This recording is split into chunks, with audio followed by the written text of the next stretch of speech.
Welcome to the podcast that's been named one of the best in marketing research.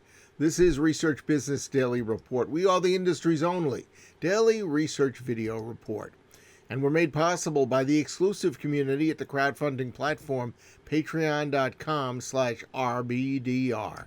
I'm Bob Lederer for more than 25 years, the respected voice in market research.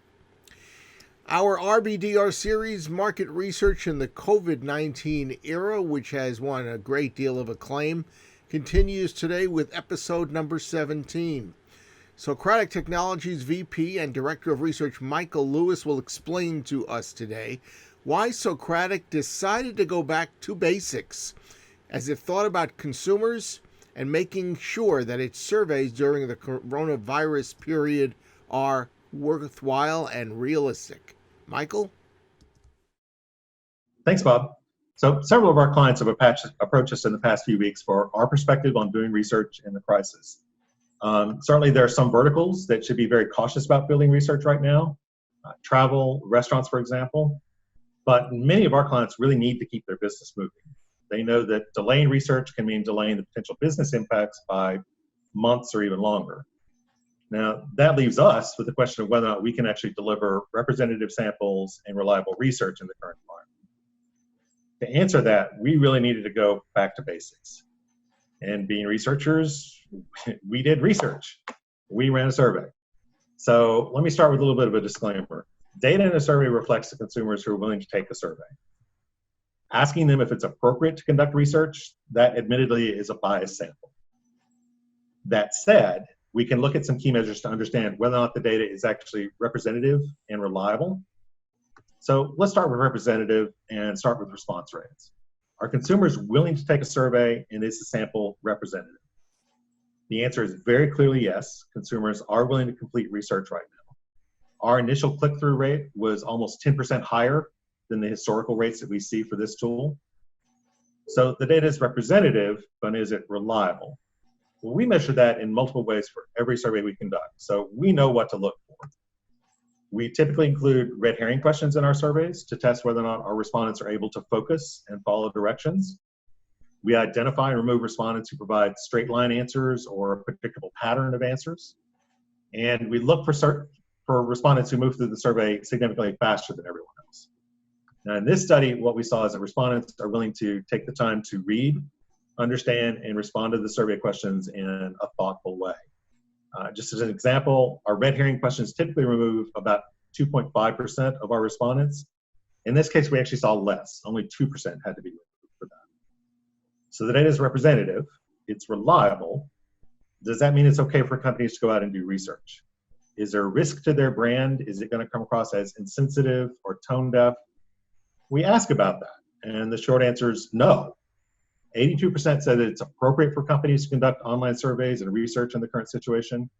There was only 1% who felt that it was inappropriate. And believe it or not, 3 out of 4 actually said that taking an online survey is a welcome distraction from everything else that's going on right now. So the brand risk is probably negligible for companies in most verticals.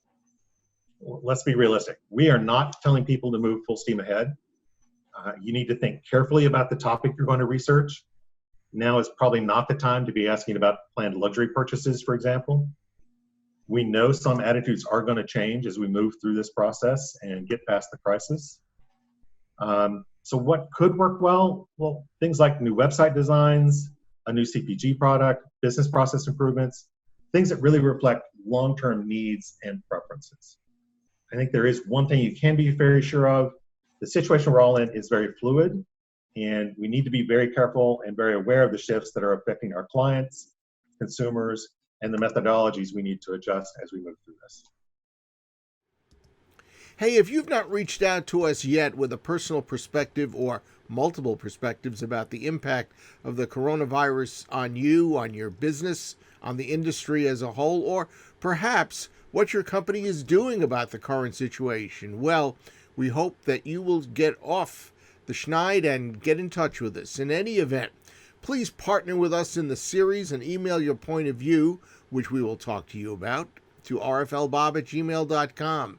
And after we have that discussion, we will make it extremely easy for you to create a commentary such as the one that you have just watched. That's your Research Business Daily Report. It's made possible by our exclusive community at the crowdfunding platform patreon.com/RBDR. We've concluded that the large number of research executives who watch RBDR day in and day out do so because our video's average 5-minute video length is perceived by them as time well spent. And we've also noticed that RBDR's following is growing in the number of Patreon supporters, and we'd like to thank FlexMR, which recently became our newest patron.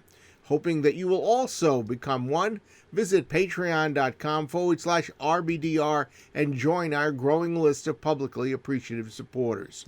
By the way, we intend to continue this particular series every Monday, Tuesday, Wednesday, and Thursday moving forward until the coronavirus no longer is dominating and impacting our industry. Have a great research day, and we'll see you back here with us tomorrow.